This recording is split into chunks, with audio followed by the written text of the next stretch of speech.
Muqaddas kitob so'zlamoqda dasturi. Aleksey Alekseyevich, an'anaga ko'ra jamoatda oldiga chiqib hamma oldida tavba qilish kerakmi? Uyda, masalan, vazni tinglash paytida qilingan tavba chindan ham haqiqiy hisoblanadimi?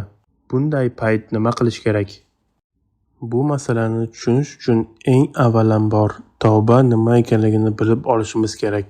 Tavba bu yunoncha metanoia so'zini tarjimasi bo'lib, u aniqroq qilib aytganda fikrlash va munosabatni o'zgarishini anglatadi. Tavbaning mohiyati shundaki, inson chindan tavba qilganda uning hayotida ichki burilish sodir bo'ladi. Agar inson tavbaga qadar bir yo'nalishda yurgan bo'lsa, uning o'z qadriyatlari, xo'jayini, hayot tarzi va dunyoqarash bo'lgan bo'lsa, u Iso bilan uchrashganda o'zining gunohkorligini, Xudo oldida aybdor ekanligini tushunib yetadi. Iso uni kechirganini anglaydi va endi Isoga xizmat qilishni tushunadi. Mana shunda burilish sodir bo'ladi. Bu tavbadir. Endi odamlar tavba ibodati uchun oldinga chiqishlari haqida gapiradigan bo'lsak, bu paytda haqiqiy tavba bo'lishi yoki bo'lmasligi mumkin. Ko'p odamlar biror gunohidan chin ko'ngildan afsuslanib chiqib, qilgan gunohlari uchun samimiy yig'lab, Xudodan kechirim so'rashlari mumkin. Ammo ularning hayotida haqiqiy o'zgarish bo'lmaydi. Biz inson qalbida sodir bo'lish kerak bo'lgan narsaning mohiyati tavba deb ataluvchi narsa haqida gapirganimizda Xudoga qaytishni nazarda tutamiz. Shuning uchun qanday shaklda qilingani emas, insonning ichida sodir bo'lgan narsa muhimroqdir. Ba'zi vaziyatlarda bu shunday ta'riflanadi. Jamoatda odamlar oldiga chiqib ibodat qilishadi va aynan shu paytda haqiqiy burilish sodir bo'ladi. Ammo aytganimdek, ko'p hollarda odamlar chiqib tavba qilishadi, keyin bir oydan so'ng yana chiqishadi, yarim yildan keyin bu hol yana takrorlanadi. Ular chin dildan kechirim so'rashadi, qaysidir gunohi uchun chin dildan tavba qilishadi, ammo hayotlarida haqiqiy o'zgarish bo'lmaydi.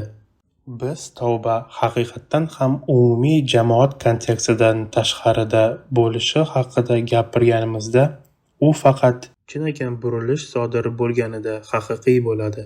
Ko'pincha bu burilish biz uchun kutilmagan vaziyatlarda sodir bo'ladi. Inson o'z holicha qolganda va to'satdan unga haqiqat ayon bo'lib, Xudoyim, men senga xizmat qilaman deydi. Hayotimda shunday holatlar ko'p bo'lgan. Bir odam kelib muqaddas kitob olib ketdi. O'shanda kutubxonamiz bor edi. Bir necha oydan so'ng u oldimga muqaddas kitob bo'yicha ko'plab savollar bilan qaytib keldi. Men u bilan uning savollari haqida gaplasha boshlaganimda, uning allaqachon Isoni qabul qilganini tushundim. U shunchaki muqaddas kitobni o'qigan va muqaddas kitob uni hayotini Isoga bag'ishlashga undagan edi. Endi bu odamga jamoat oldida chiqib bu haqida hammaga aytish marosimini qo'shish kerak. Buning uchun suvga cho'mdirilish marosimi bor. Suvga cho'mdirilish bu iymonning oshkora istobi. Jamoat oldida albatta guvohlik berish kerak. Ammo bu guvohlik suvga cho'mdirilish orqali ifodalanadi.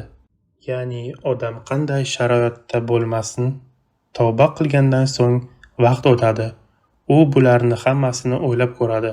Haqiqatdan ham ishonayotganini, Xudoga xizmat qilayotganini aniq tushunadi.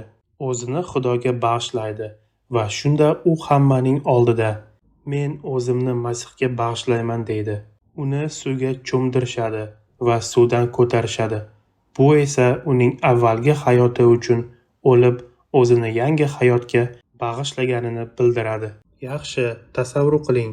Bir kishi Rossiya yoki Ukrainadagi jamoatga keldi. U uyda iymon keltirgan, tavba qilgan, jamoatga borgan, lekin u yerda tavba qilish marosimi kabi an'ana bor. Bunday holatda u nima qilishi kerak? U borib ikkinchi marta tavba qilishi kerakmi? Agar odamlar undan jamoat oldiga chiqib tavba qilishni so'rasalar, u chiqib shunday deyish mumkin: Bir paytlar Xudo yuragimga tegingan va meni kechirgan. Men o'zimni masihiy ekanligimni bilaman, lekin bu haqida hammaning oldiga guvohlik berish uchun hozir sizlar bilan ibodat qilmoqchiman. Shubhasiz, bu bilan u gunoh qilgan bo'lmaydi. Ajoyib. Rahmat, Aleksey Alekseyevich. Xudoga shukr.